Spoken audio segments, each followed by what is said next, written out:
فاتحہ۔ بسم اللہ الرحمن الرحیم، الحمد للہ رب العالمین، الرحمن الرحیم، ایاک نعبد و ایاک نستعین، اہدنا الصراط المستقیم، صراط الذین انعمت علیہم غیر المغضوب علیہم صلی علی محمد وعلی آل محمد۔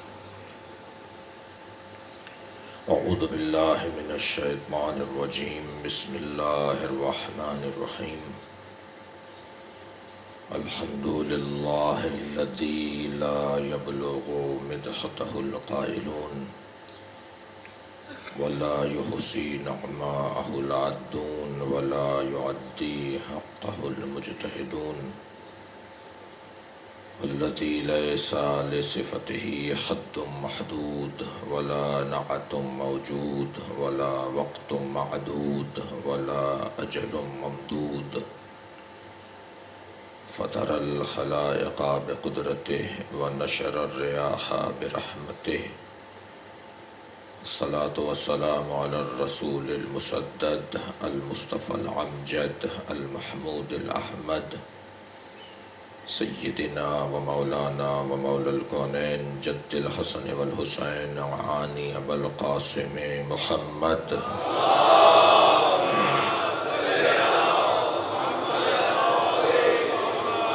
وآلہ الطیبین الطاہرین المعصومین الذین قال اللہ انما یرید اللہ لیذہب عنکم الرجس اہل البیت ویطہرکم تطہیرا۔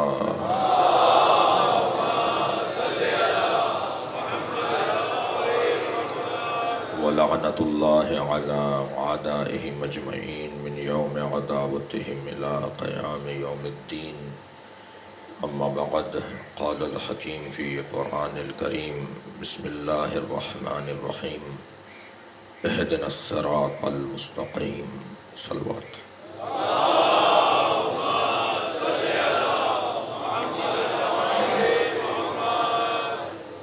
سورہ مبارکہ الحمد کی آیہ کریمہ۔ پروردگار عالم کا احسان عظیم ہے کہ ہم قرآن اور اہل بیت کے دسترخوان پر بیٹھے ہیں۔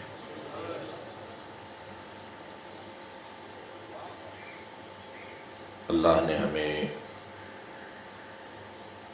ہدایت پانے کے لیے دو طرح کے ہادی عطا کیے ہیں، ایک ہادی باطنی جسے عقل کہا جاتا ہے، اور ایک ہادی ظاہری جسے ہادی منزل کہوں اپنے بیان میں اس وقت تو بہتر ہے، ایسا ہادی جو وہاں سے بھیجا گیا ہے۔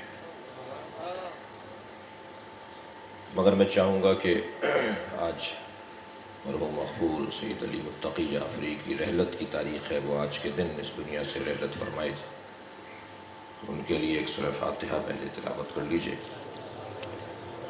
3 مرتبہ سورہ اخلاص، سید علی متقی جعفری ابن سید احفاد حسین، اور آپ حاضرین کے مرحومین، خاص طور پر سید مظفر علی شاہ مرحوم رحم اللہ من قرأ الفاتحہ۔ بسم اللہ الرحمن الرحیم،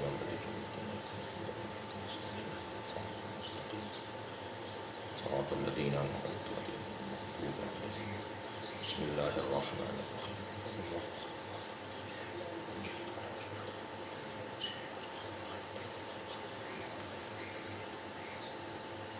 صلی علی محمد درود علیہ کر دیں گے۔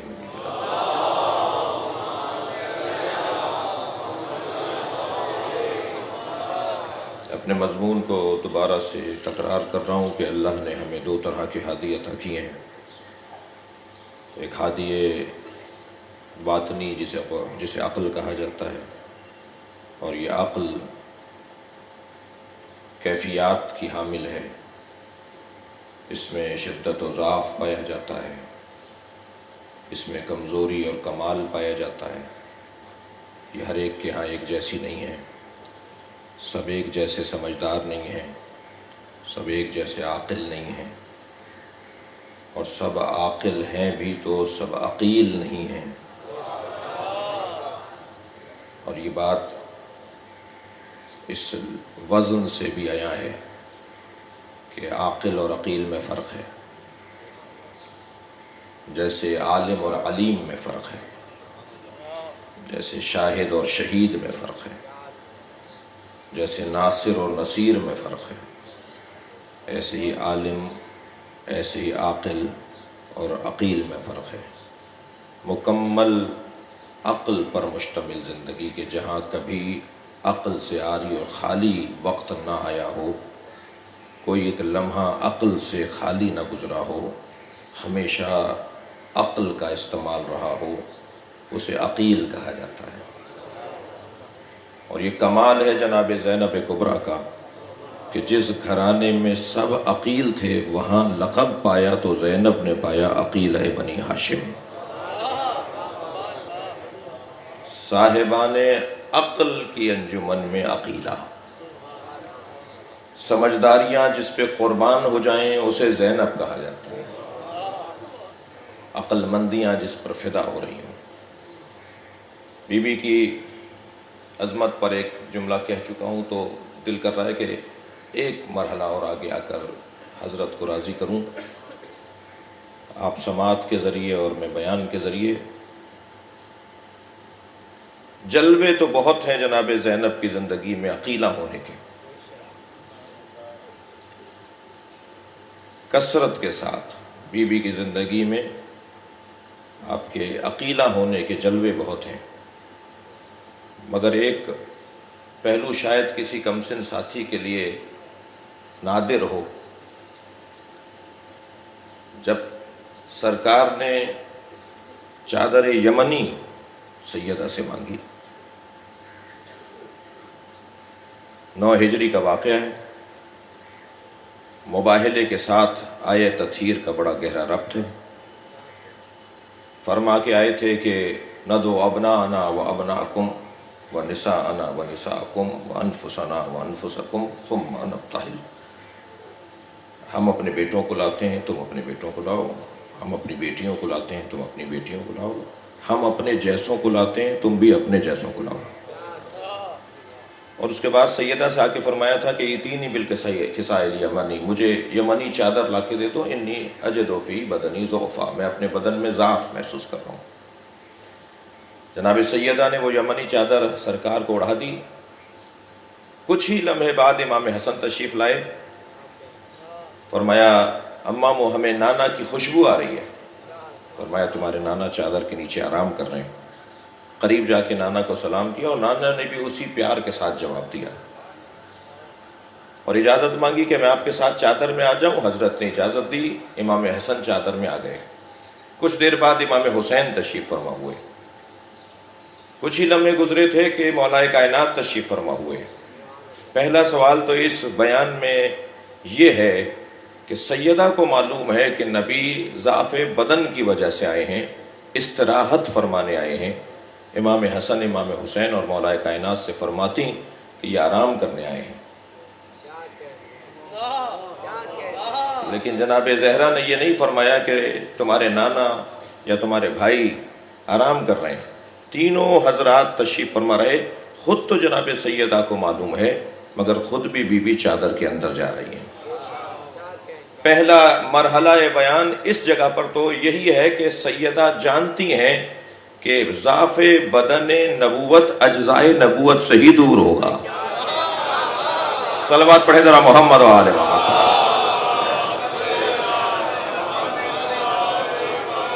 ایک اور صلوات نبی کی ذات پہ ہدیہ کریں۔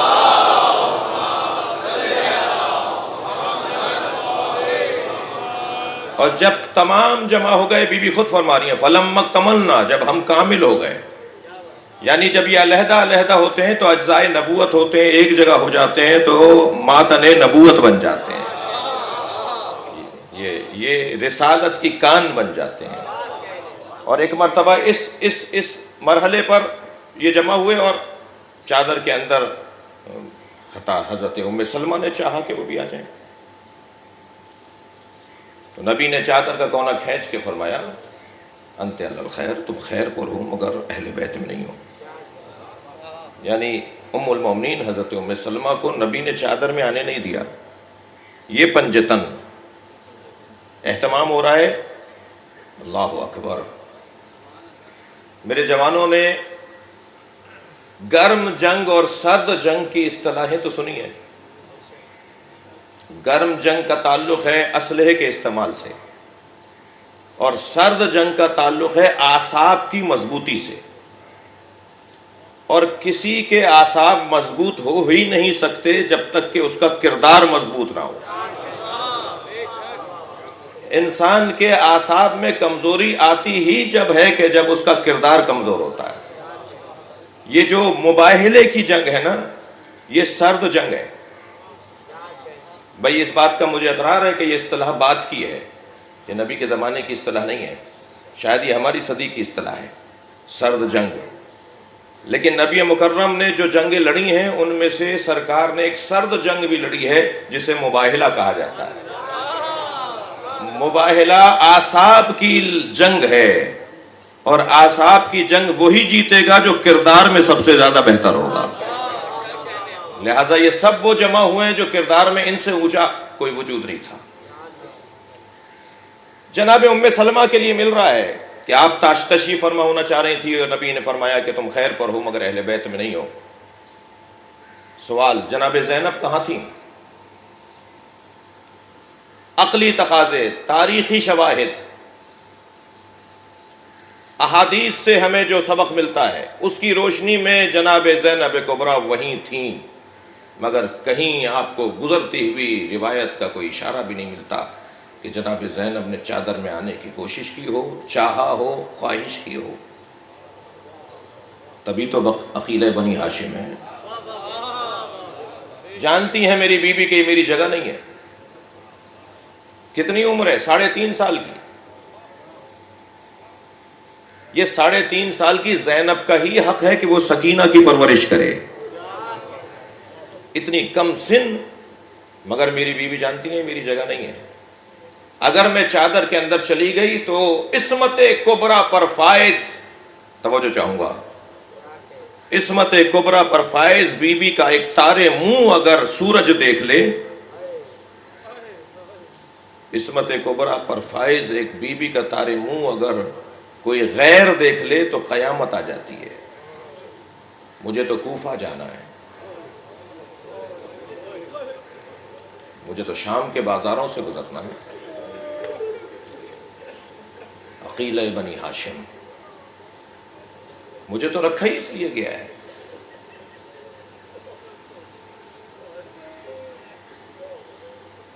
عقیل اور عقیلہ کا فرق، جب مولا کائنات کو لے جا رہے تھے نا ہاتھوں میں رسیاں باندھ کر، تو اس وقت سیدہ نے فرمایا تھا خلو ابو الحسن، ابو الحسن کو چھوڑ دو، اور چادر پکڑ کے کہا تھا میں اپنے بال پریشان کر دوں گی۔ سلمان فارسی کہتے ہیں کہ سیدہ نے چادر کھینچنا چاہی تھی، مسجد نبوی کی دیواریں فضا میں اٹھنا شروع ہو گئی تھی، اور اتنی اونچی ہو گئی تھی وہ دیواریں کہ ایک گھوڑا گزر سکتا تھا، اس دیوار کے نیچے سے ایک گھوڑا گزر سکتا تھا۔ اور اس منظر کو دیکھ کے امیر المومنین نے سیدہ کو خطاب کیا، فاطمہ سر سے چادر نہ ہٹانا۔ مگر جناب زینب تو جانتی ہیں کہ مجھے کوفہ جانا ہے۔ عقیلہ بنی ہاشم، عقل مندیاں قربان، سمجھداریاں فدا جس پر، کیا اہتمام ہے ہدایت کا، کتنا انتظام ہے اس بشر کی ہدایت کا، کیا کچھ اپنے اوپر برداشت نہیں کر رہے کہ کسی طرح سے کوئی ہدایت پا جائے۔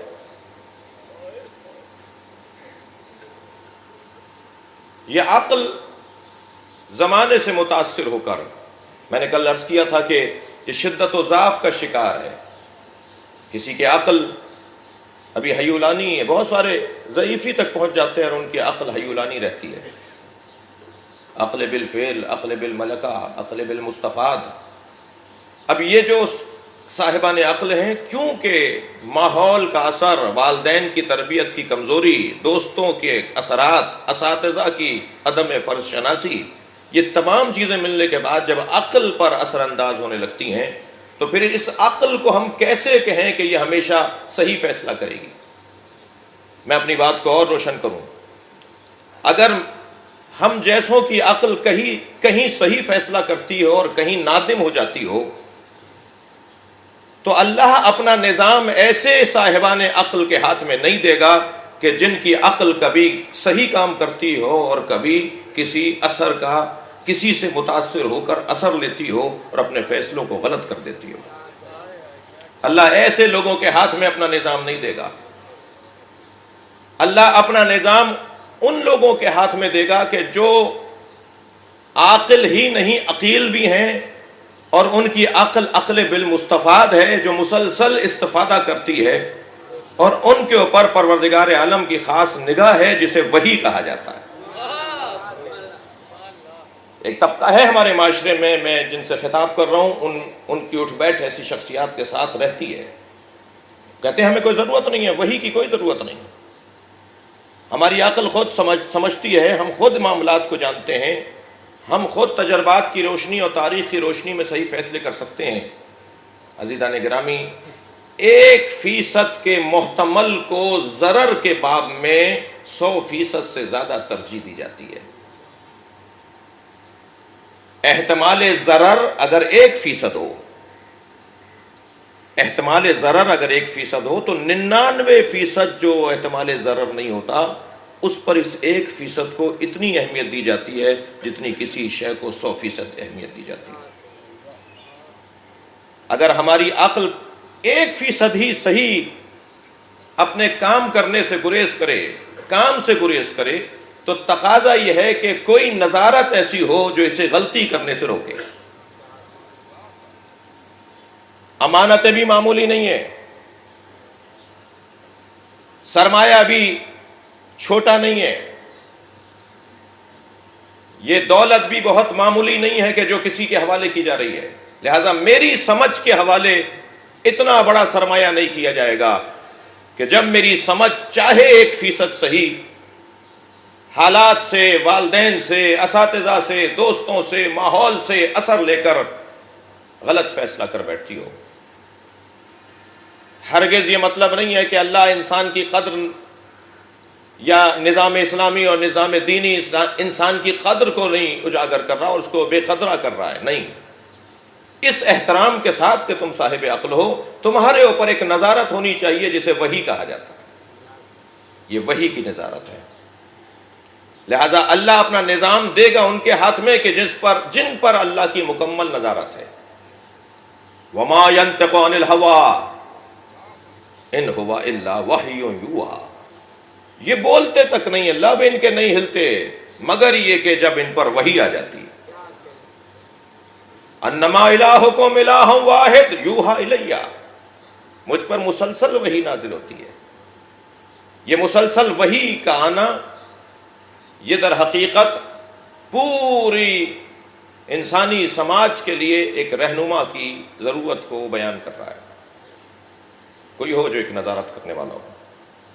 اب یہ ہادی باطنی عقل اور ہادی ظاہری، ہادی منزل، ہادی منزل جو نازل کیا ہوا ہو، جو بھیجا گیا ہو، جو رسول ہو، جو مرسل ہو، جو وہاں سے یہاں آیا ہو اور یہاں آنے کے بعد اس نے اپنی بندگی کو ثابت کیا ہو، اور اتنا ثابت کیا ہو کہ اس کی رسالت کے اقرار سے پہلے اس کے عبدہ ہونے کا ہم اقرار کرتے ہوں، اور پھر جب وہ یہ دونوں رشتوں میں مضبوط ہو جائے کہ وہاں سے بھیجے جانے کے اندر بھی وہ مضبوط ہو اور یہاں رہنے والوں کی جو ذمہ داریاں ہیں ان میں بھی وہ سب سے اعلیٰ اور اشرف ہو، تب حق بنتا ہے کہ وہ ہماری سربراہی کرے، وہ ہماری رہنمائی کرے۔ اب یہ ہادی منزل پروردگار عالم نے 2 تصویروں میں نازل کیا ہے، 2 صورتوں میں نازل کیا ہے۔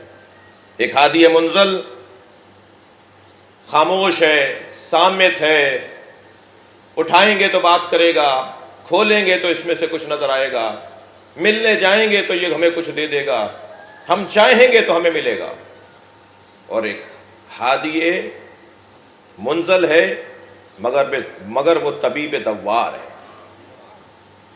یہ اصطلاح کہ پیاسے کو کنویں کے پاس جانا پڑتا ہے، یہ آدھی بات صحیح ہے۔ اگر مجھے طلب ہوگی تو میں قرآن کھولوں گا، اگر مجھے شوق ہوگا تو میں قرآن مجید کے صفحات کے اوپر غور کروں گا کہ کیا لکھا ہوا ہے۔ پیاسا ہوں تو مجھے اس آب جاری کے پاس جانا پڑے گا، لیکن ہمیشہ پیاسے کو کنویں کے پاس جانے کی اصطلاح استعمال نہیں ہوگی، بلکہ کبھی پانی کو بھی پیاسوں کے پاس جانا ہوگا، چشمے کا پانی بن کے۔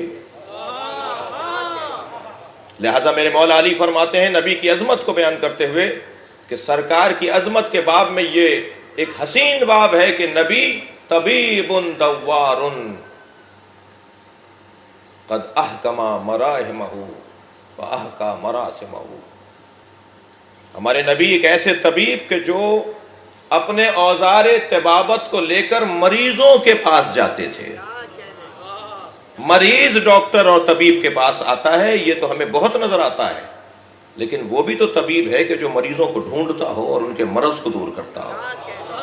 اور شاید وہ طبیب جو مریضوں کو ڈھونڈ کے ان کے مرض کو دور کرتا ہے، وہ طبیب ہے جو مریض سے نفرت نہیں کرتا، مرض سے نفرت کرتا ہے۔ صلوات پڑھیں گے ذرا محمد و آلہ۔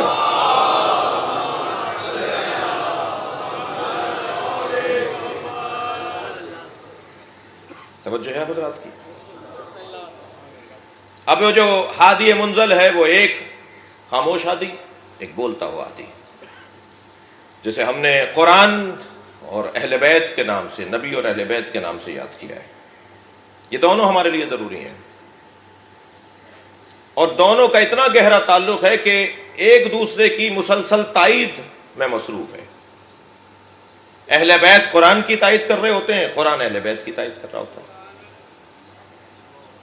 اگر کسی کو یہاں سے تشفی نہیں ہو رہی، تم کسی سازش کا شکار ہو گئے ہو، تم کسی کی باتوں میں آ گئے ہو، تم پہ پیسے نے اثر کیا ہے، تم کسی کے غیظ و غضب کا شکار ہو رہے ہو، اگر تم اہل بیت سے مطمئن نہیں ہو رہے ہو تو قرآن کے پاس جاؤ گے، وہ تمہیں ان کے پاس بھیجے گا۔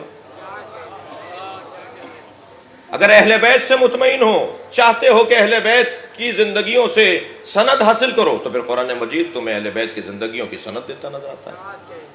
لہٰذا ایک کو ثقل اکبر کہا گیا ہے، ایک کو ثقل اصغر کہا گیا ہے۔ دونوں وزنی چیزیں ہیں جو اللہ کی طرف سے ہمیں دی گئی ہیں۔ ان دونوں وزنی چیزوں میں کون سا زیادہ وزن رکھتا ہے، یہ بھی حسین بحث ہے۔ کیوں اہل بیت کو ثقل اصغر کہا گیا ہے، کیوں قرآن کو ثقل اکبر کہا گیا ہے؟ اور جب نبی چھوڑ کر جا رہے ہیں تو فرما رہے ہیں میں دو ثقل چھوڑ کر جا رہا ہوں، انی تارکن فیکم الثقلین یا ثقلین، دونوں صحیح ہے۔ لفظ ثقلین بھی صحیح ہے، لفظ ثقلین بھی صحیح ہے۔ میں تمہارے درمیان دو گراں قدر، دو بھاری اور وزنی چیزیں چھوڑے جا رہا ہوں۔ قرآن ہمارے گھروں میں موجود ہے، قرآن ہماری مسجدوں میں موجود ہے، قرآن مسلسل ہم پڑھ رہے ہیں، دیکھ رہے ہیں، قرآن کی زیارت روزانہ ہوتی ہے۔ قرآن کا ہونا بتاتا ہے کہ اہل بیت بھی ہیں، اس لیے کہ نبی نے کہا ہے یہ ایک دوسرے سے علیحدہ نہیں ہوں گے۔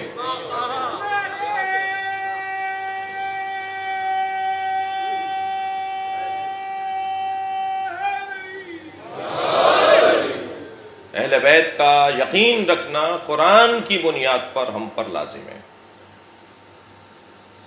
ایک بزرگ عالم دین نے ایک اچھی مثال دی ہے، اسے میں اپنے کمسن ساتھیوں کے لیے نقل کر رہا ہوں۔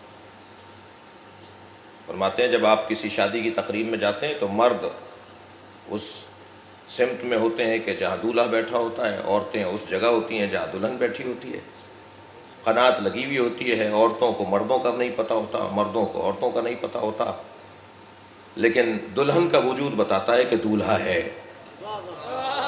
اور دولہا کا وجود بتاتا ہے کہ دلہن ہے۔ ایک کا وجود دوسرے کا پتہ بتا رہا ہوتا ہے۔ تمہارے گھروں میں قرآن رکھا ہے تو مانو کہ اہل بیت بھی ہیں، جب یہ دونوں ساتھ ساتھ ہیں۔ صلوات پڑھ لیں ذرا محمد والے۔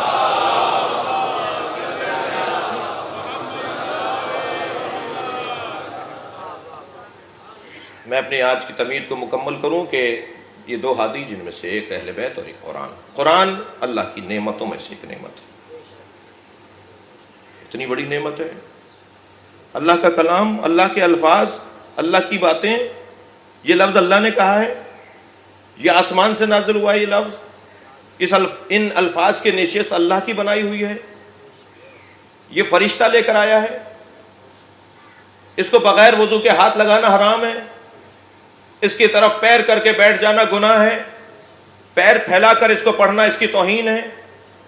یہ اللہ کا کلام زمین پر اترا ہوا ہے، یہ عرش الہی کی باتیں ہمارے ہاتھ میں ہیں، یہ ہماری طاق میں وہ باتیں رکھی ہوئی ہیں کہ جو اللہ نے اپنے حبیب سے کہی ہیں۔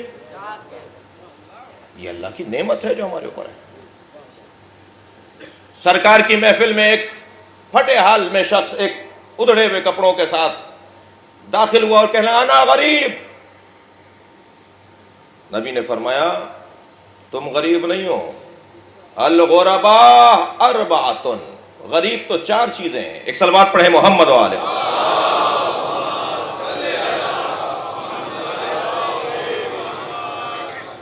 سرکار فرمانے تم غریب نہیں ہو، یہ پھٹے ہوئے حال میں تمہارے کپڑے پھٹے ہوئے ہیں، مانگنے آئے ہو، ہاتھ پھیلا رہے ہو، اسے غریب نہیں کہتے۔ غریب کون ہے؟ فرماتے ہیں 4 چیزیں غریب ہیں۔ الاول، سب سے پہلی غریب شے وہ مسجد ہے جس میں نماز نہیں ہوتی، جس میں لوگ نماز پڑھنے نہیں جاتے۔ علاقے کے اندر موجود وہ مسجد جس سے کوئی استفادہ نہیں کرتا۔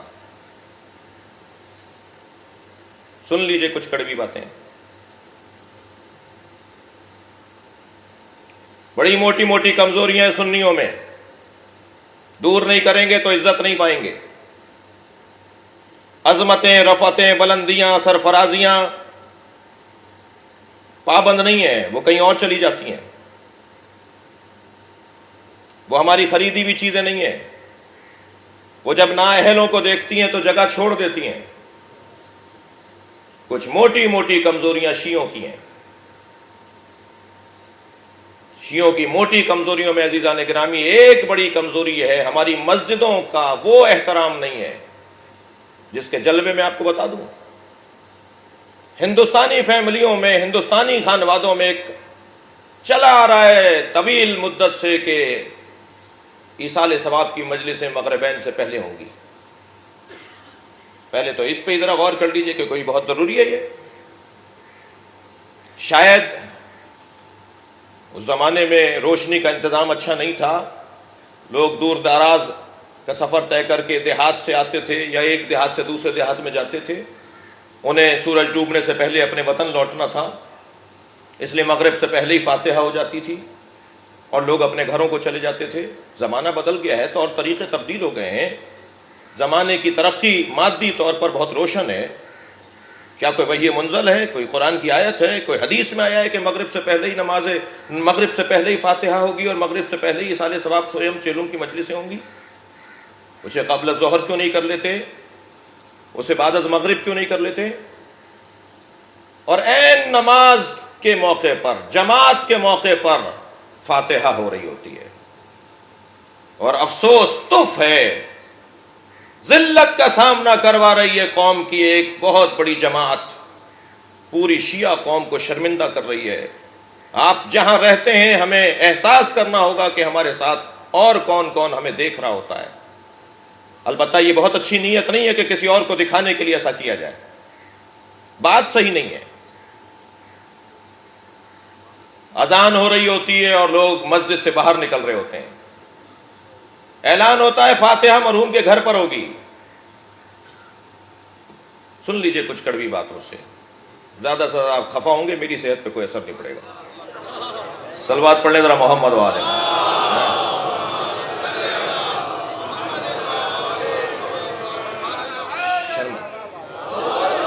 شرمندگی کا سامنا کرنا پڑتا ہے۔ لوگ مسجد میں داخل ہو رہے ہیں پوری دنیا کے اندر، پورے شہر کے اندر، اور شیعوں کا ایک طبقہ، میں 20% کی بات نہیں کر رہا، 20% مجھ سے ناراض نہ ہو، ایک بڑا طبقہ جو ہے وہ مسجد سے باہر نکل رہا ہوتا ہے۔ فاتحہ جی گھر پہ ہوگی، اس پہ ذرا نظر ثانی فرمائیے۔ ہم خطیبوں کی بھی کمزوریاں ہیں۔ میں اگر طے کر لوں کہ مجھے مغرب سے پہلے والی مجلس پڑھنی نہیں ہے جی، میں اگر ہمت کر لوں کہ نہیں صاحب اس وقت میں مجلس نہیں پڑھتا، مجلس پڑھنا میرا کام ہے، مگر انتظام انصرام اوقات کا تعین تو مجھے حق ہے نا، میں منع کر دوں نہ پڑھوں؟ پیغام دے رہا ہوں ذاکرین کو، خطبہ کو، خدا کے لیے شخص کو نہ بچائیے، شخصیت کو بچائیے۔ میں اور لفظ بہتر کروں، شیعہ نہ بچائیے، شیعت کو بچائیے۔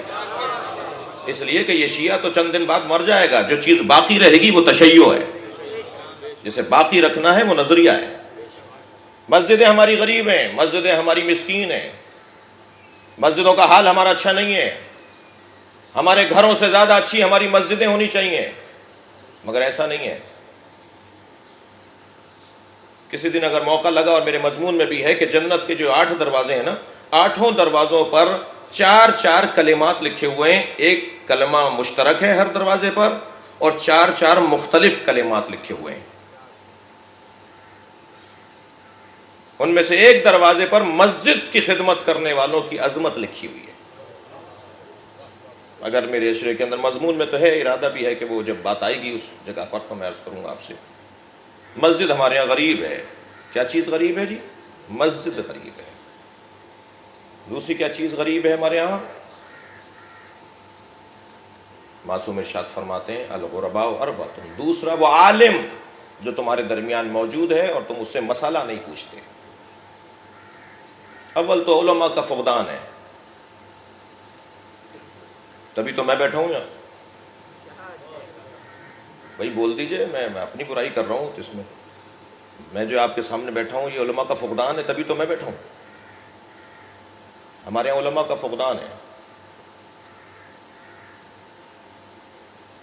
پشاور کی پیواڑ کی چوٹی سے لے کے کراچی کے ساحل تک 100 عالم نہیں ہیں آپ کے پاس کہ جو آپ کو خطاب بھی کر کے سنائیں، جو مضبوط مفسر بھی ہوں، جو مضبوط محدث بھی ہوں، جو مضبوط عالم بھی ہوں۔ 100 نہیں ہیں آپ کے پاس، فقدان ہے پاکستان کے اندر۔ آپ اپنے بچوں کو بھیجنے کو تیار نہیں ہیں۔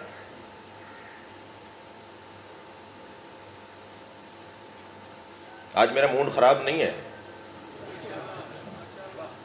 میں بڑے اطمینان سے ہی بات کر رہا ہوں۔ بھئی سوچئے نا،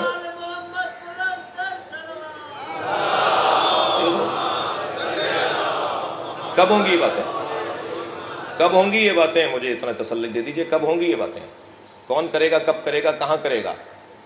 طے کریں نا بھئی، آپ اپنے بچوں کو مدرسے میں بھیجیں گے۔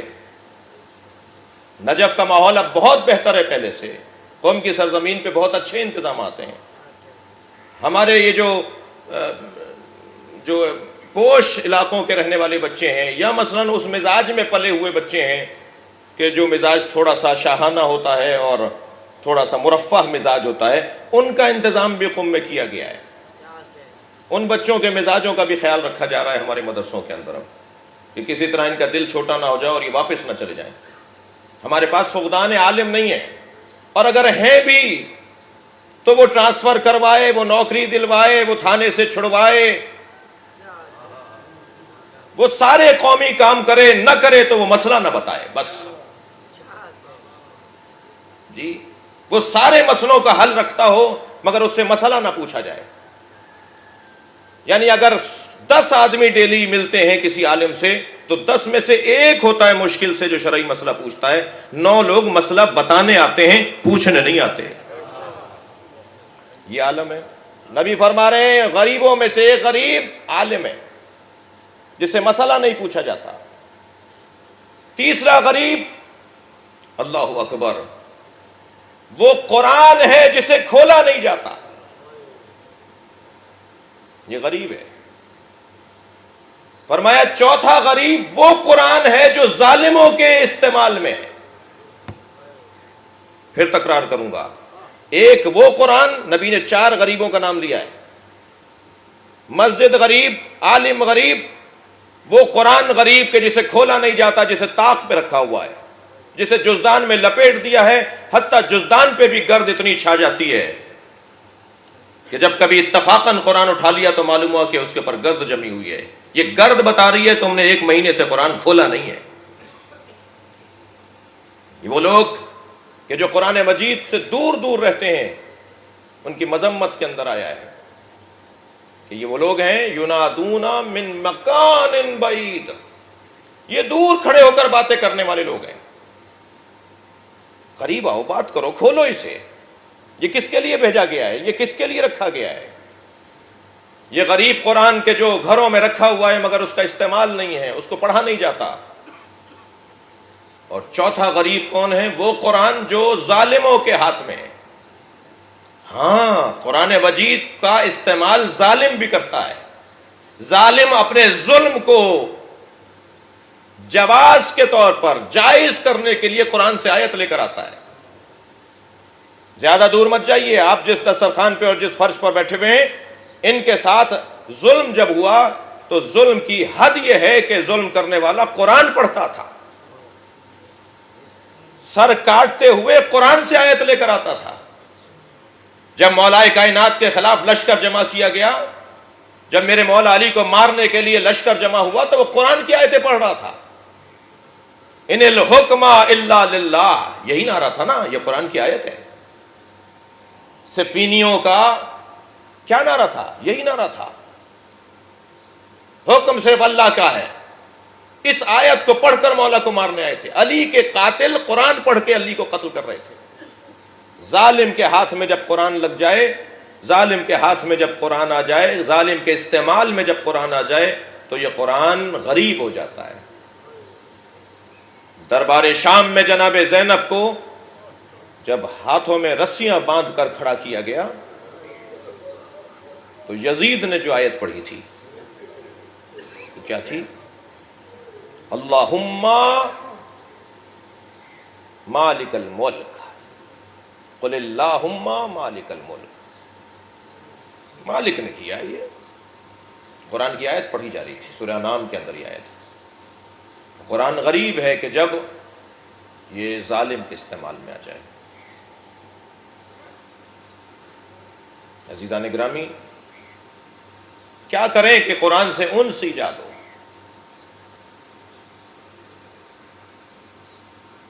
یہ بچیاں گڑیا سے بڑا پیار کرتی ہیں، یہ بچے کھلونوں سے بڑے مانوس ہوتے ہیں، یہ بچے ٹافی کو زیادہ عزیز رکھتے ہیں. ان کو سونے کی ڈلی دیجئے اور ان سے ٹافی مانگیے تو یہ سونا نہیں لیں گے، ٹافی انہیں چاہیے. کیوں؟ اس وقت ان کی سمجھ یہ ہے کہ ان کے لیے یہ عزیز ہے. ایک گڑیا، بچی سے گڑیا لے کر آپ اپنے 2000 گز کے مکان کے کاغذات اسے دے دیں. وہ جو بنگلہ آپ کے پاس ہے، وہ جو بہت بڑا مکان، بہت بڑا محل آپ کے پاس ہے، اس کے کاغذات اس بچی کو دے دیں اور اسے گڑیا لے لیں. یہ شاید نہ صرف خوش نہیں ہوگی بلکہ اور روئے گی، اس کا رونا بڑھ جائے گا، اس لیے کہ اسے یہ 2000 گز کے مکان کے کاغذات کی معرفت نہیں ہے، یہ جانتی نہیں ہے یہ کیا ہے. اسے تو یہ گڑیا عزیز ہے.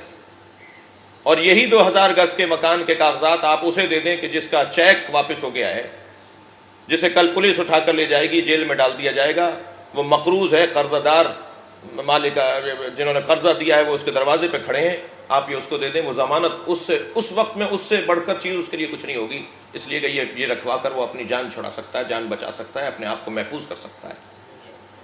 کیوں ایک آدمی اس سے پیار کر رہا ہے؟ کیوں ایک فرد اس سے کوئی رغبت نہیں رکھ رہا؟ اس لیے کہ وہ نہیں جانتا اور وہ جانتا ہے. قرآن سے انس کیوں نہیں ہے؟ پہلا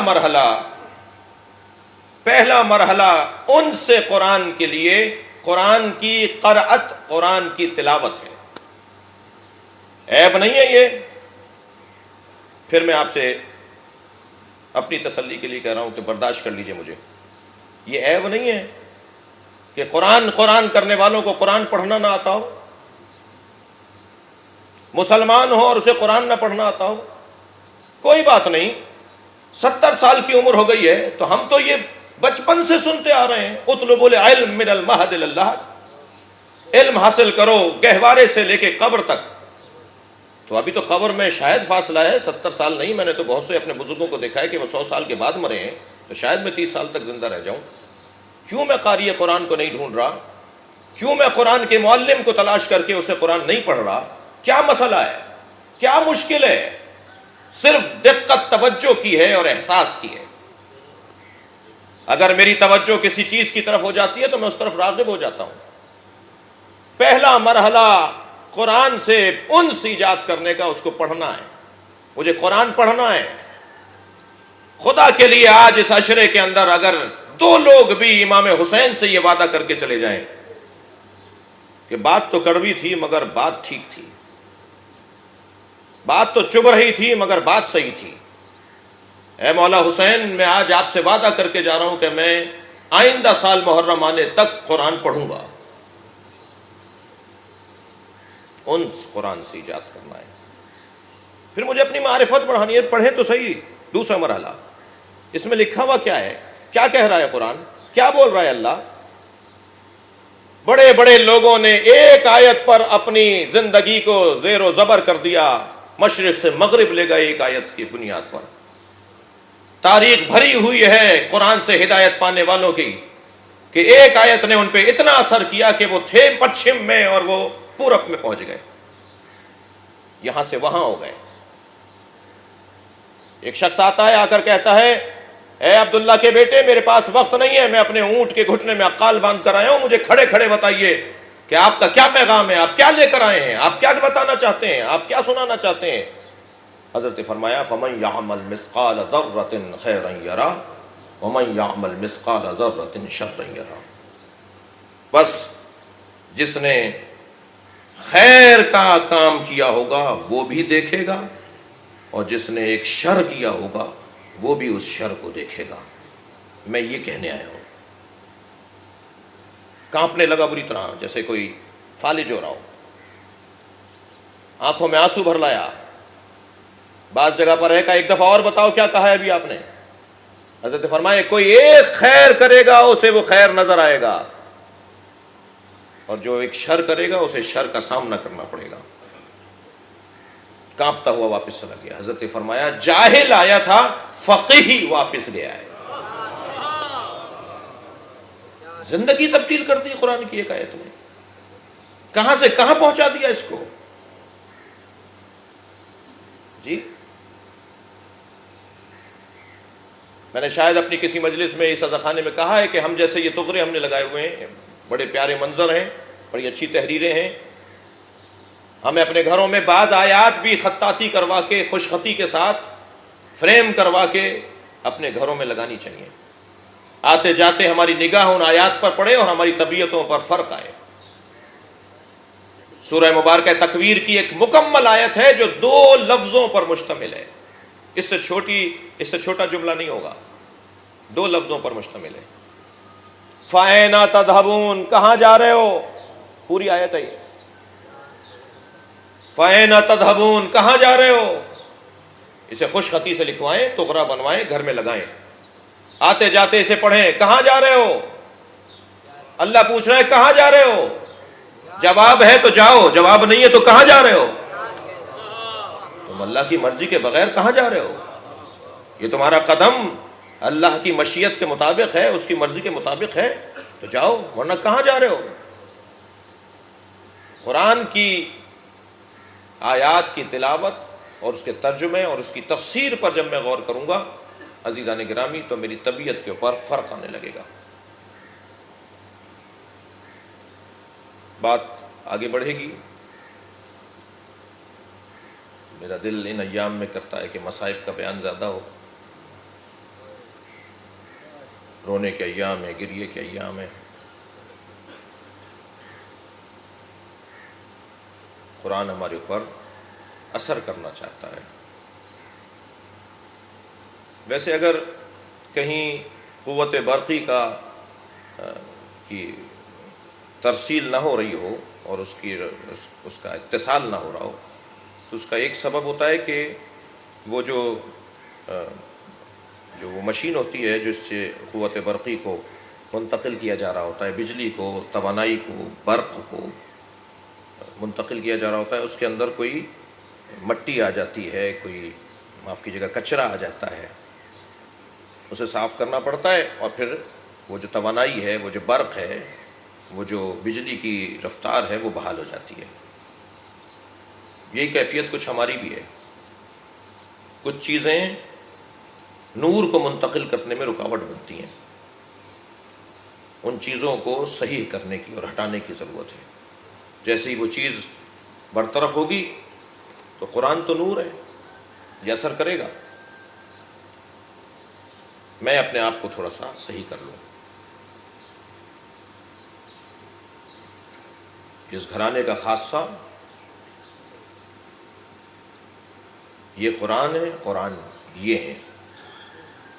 بڑا گہرا تعلق ہے امام حسین کا قرآن کے ساتھ۔ جنگ تو 9 محرم کو شروع ہو گئی تھی۔ پہلا تیر عمر ابن سعد ابن ابی وقاص نے امام حسین کی جانب پھینک دیا تھا، لشکر کو گواہ بنا کر، اس لیے کہ شام سے جو انعام اور اکرام اور اعزاز اور سند اور گورنری ملنی تھی وہ اسی ذمہ داری کی ادائیگی کی وجہ سے تھی جو بظاہر اس نے حاکم شام سے وعدہ کیا تھا۔ البتہ امام حسین نے بہت روشن انداز سے اسے بتا دیا تھا، تجھے رے کے جو کے دانے بھی نہیں ملیں گے جس رے کی گورنری کی خاطر تو مجھے قتل کرنا چاہتا ہے۔ گورنری تو بہت دور کی بات ہے، اور ایسا ہی ہوا، اس کو نہیں پوچھا گیا۔ واقعہ کربلا کے بعد جناب زینب کے خطبوں نے، امام سجاد کی اسیری نے، پھر جناب سکینہ کا زندان شام میں رحلت کر جانا، یکسر ماحول تبدیل ہوا۔ پھر تو وہ بقول اصطلاح یزید منہ چھپاتا پھر رہا تھا، یہ بھی نہیں کہہ سکتا تھا کہ میں نے نہیں کہا، میں نے نہیں قتل کروایا، اور قبول کرنے میں بھی مشکل میں تھا۔ کبھی عمر سعد پر ڈالتا تھا، کبھی شمر پر ڈالتا تھا، کبھی عبید اللہ ابن زیاد کو ملزم قرار دیتا تھا، کبھی اس کے بیانات اور دربار شام میں جناب زینب کی توہین اور امام حسین کے لبوں پہ چھڑی لگانا، یہ لوگوں کو کہتا تھا کہ یہ تم نے پھر کیا کیا۔ عزیزان گرامی، نہیں ملی عمر ابن سعد کو رے کی حکومت، نہیں ملی، جو امام نے پہلے بتا دیا تھا تجھے نہیں ملے گی۔ یہ جانا تو سب کو ہے، کون دنیا کے اندر آب حیات پی کر آیا ہے؟ جی، جو صاحبان عصمت لوگ ہوتے ہیں ان کی زندگی میں اعتدال ہوتا ہے، لہٰذا وہ طبعی موت تو اس دنیا سے نہیں جاتے، مگر اللہ کی مشیت یہ ہے کہ انہیں عزت کی موت، اللہ جسے شہادت کہا جاتا ہے، اس کے ذریعے سے انہیں اس دنیا سے بلا لیتا ہے۔ اگر معصومین کو قتل نہ کیا گیا ہوتا تو حضرت عیسیٰ کی طرح اب تک زندہ ہوتے، مولا علی کو اگر قتل نہ کیا گیا ہوتا تو حضرت ادریس، حضرت خضر کی طرح اب بھی زندہ ہوتے، اس لیے کہ اللہ نہیں چاہتا کہ یہ طبعی موت دنیا سے جائیں، انہیں اٹھا لیا ہے، زمانہ ان پر اثر نہیں کر رہا۔ ہمارے ائمہ بھی اس دنیا سے نہ جاتے اگر شہید نہ ہوتے۔ جانا تو سب کو ہے، کسی کو اللہ اس انداز سے بلا رہا ہے، کسی کو اللہ اس انداز سے بلا رہا ہے۔ حضرت عیسیٰ بھی، حضرت ادریس، حضرت خضر، حضرت الیاس بھی، یہ 4 نبی جو زندہ ہیں، یہ بھی بالآخر قیامت سے پہلے اٹھائے جائیں گے، ان کی بھی رحلتیں ہوں گی۔ لیکن عزیزو، کسی کا جانا ایسا ہے کہ آج یزید کی قبر کا پتہ نہیں ہے، شمر کا معلوم نہیں، عمر ابن سعد کا کوئی نشان نہیں ہے، مگر کون کہتا ہے کہ حسین کہاں ہے؟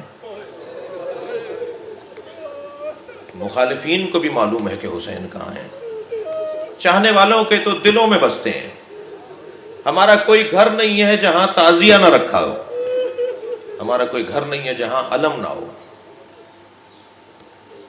کربلا، امام حسین کا مزار آج بھی لوگوں کو ہدایت عطا کر رہا ہے۔ ارادہ فرمائیے اللہ آپ سب کو قبر حسینی کی زیارت کا شرف عطا کرے، اور ان احباب سے گزارش کروں گا کہ جن کے پاس وسائل ہیں وہ ان پر توجہ کریں جن کے پاس وسائل نہیں ہیں۔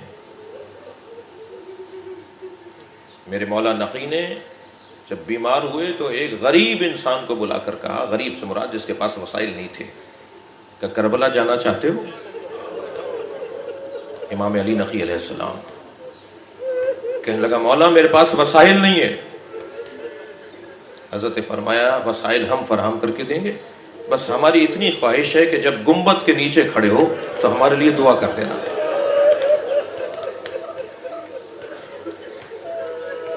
اجرکم اللہ. میں اہل ثروت لوگوں سے گزارش کروں گا کہ اللہ آپ کو بار بار لے جائے، بار بار جائیے، سال میں کئی مرتبہ جائیے، ہر مہینے جائیے، مگر سال میں کچھ مدت کے بعد ایک آدھ دو ایسے افراد کا بھی انتخاب کیجئے جو جا نہیں سکتے.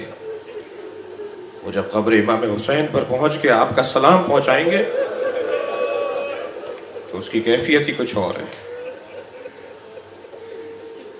آج 3 محرم ہے، آج بھی قبر امام حسین لوگوں کو ہدایت عطا کر رہی ہے. لقد شیعانی الحسین، ایک مسیحی نے کتاب لکھی ہے، مجھے حسین نے شیعہ کیا ہے. امام حسین آج بھی لوگوں کو ہدایت دے رہے ہیں. حسین تو ہدایت دینے کے لیے ہی تو کربلا آئے تھے.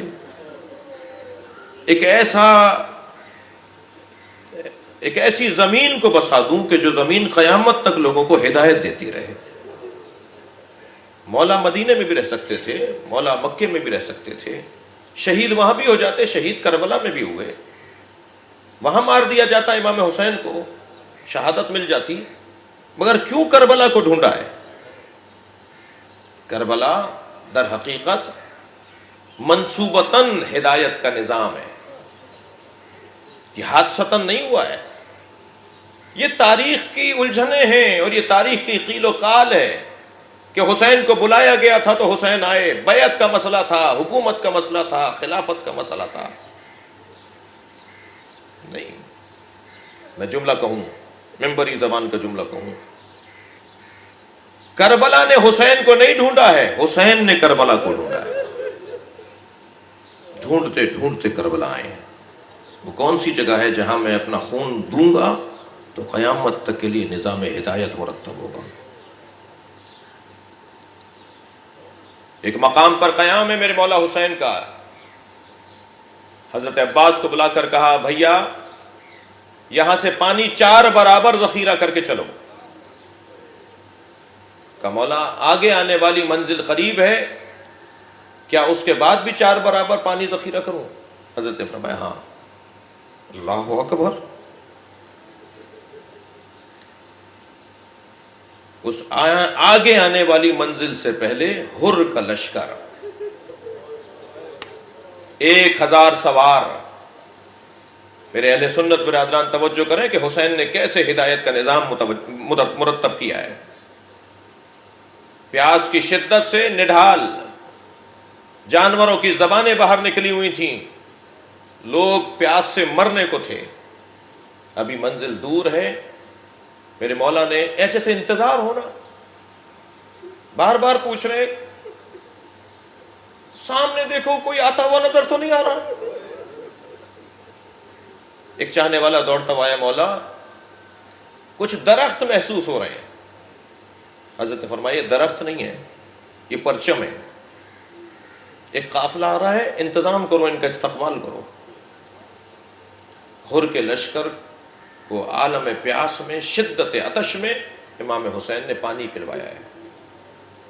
ایک شخص کہتا ہے کہ مجھے پیاس کی اتنی شدت تھی، اتنا شدید مجھے پیاس لگی تھی کہ مجھے جب پانی پلایا جانے لگا تو میں نے اضطراب میں، بے چینی میں مشکیزے کا دہان کھول دیا، پانی زمین پر گر گیا اور میں پانی نہیں پی سکا.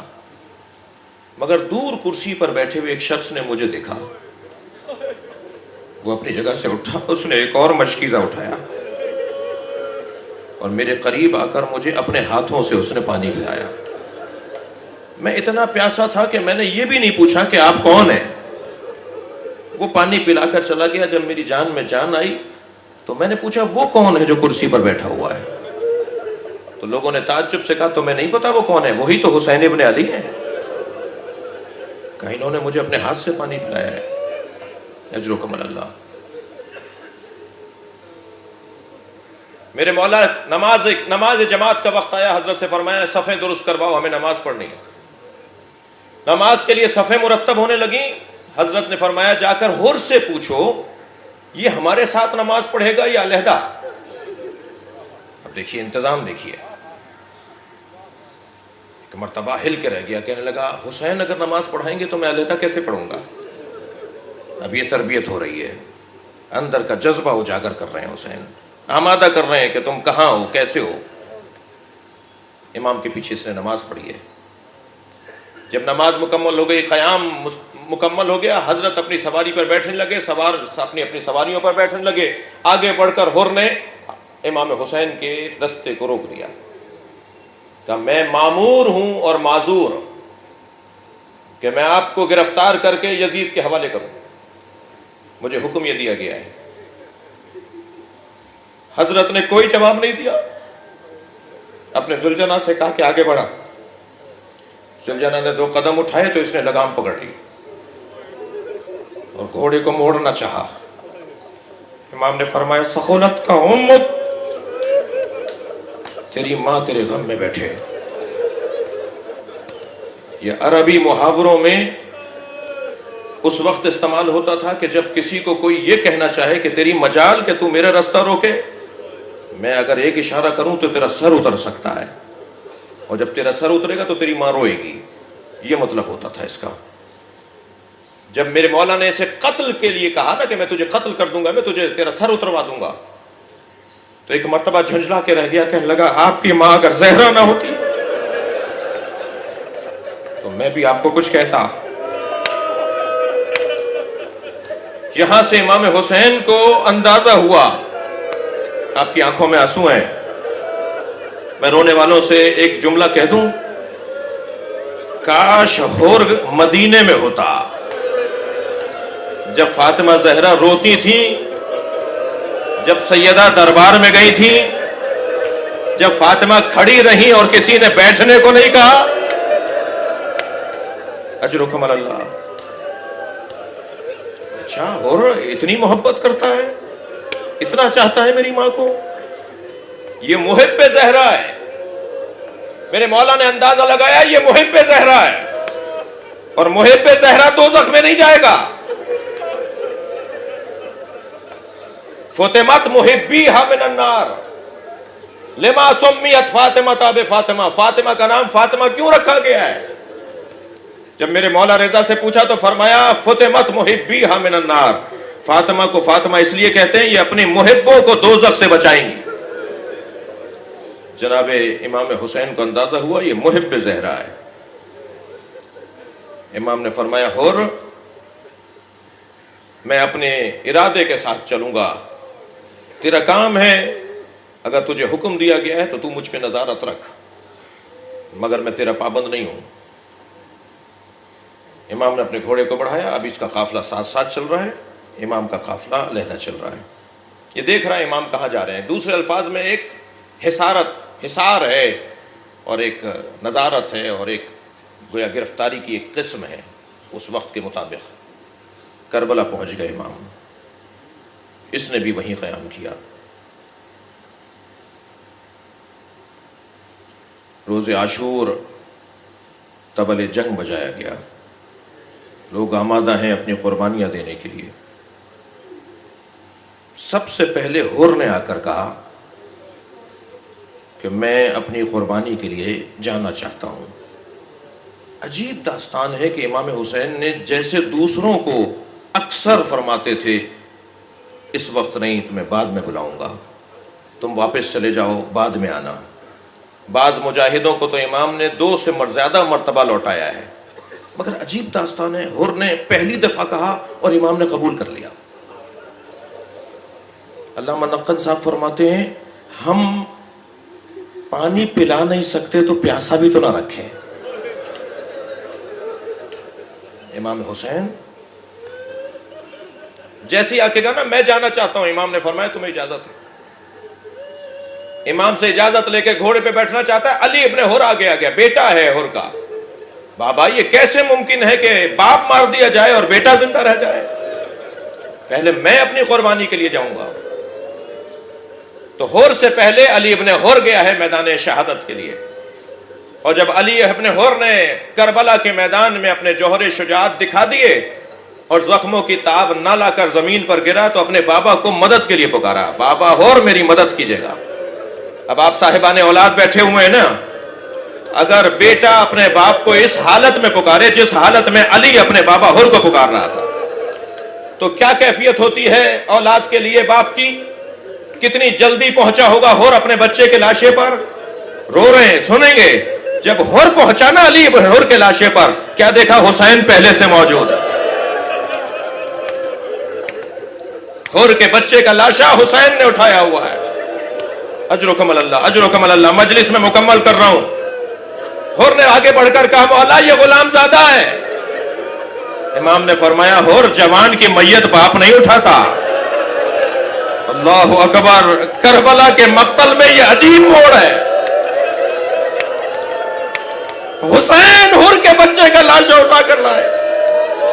کوئی نہیں تھا جب علی اکبر کا لاشا اٹھا رہے تھے جو پڑھ کر یہ کہے کہ باپ بیٹے کا لاشا نہیں اٹھاتا، لیکن کہیں کراہت بھی باقی نہ رہ جائے۔ امام نے کہا بنی ہاشم کے بچوں آؤ، بوڑھے باپ سے جوان کی میت نہیں اٹھتی۔ الا لعنت اللہ علی قوم الظالمین فسیعلم الذین ظلموا ای منقلب ینقلبون۔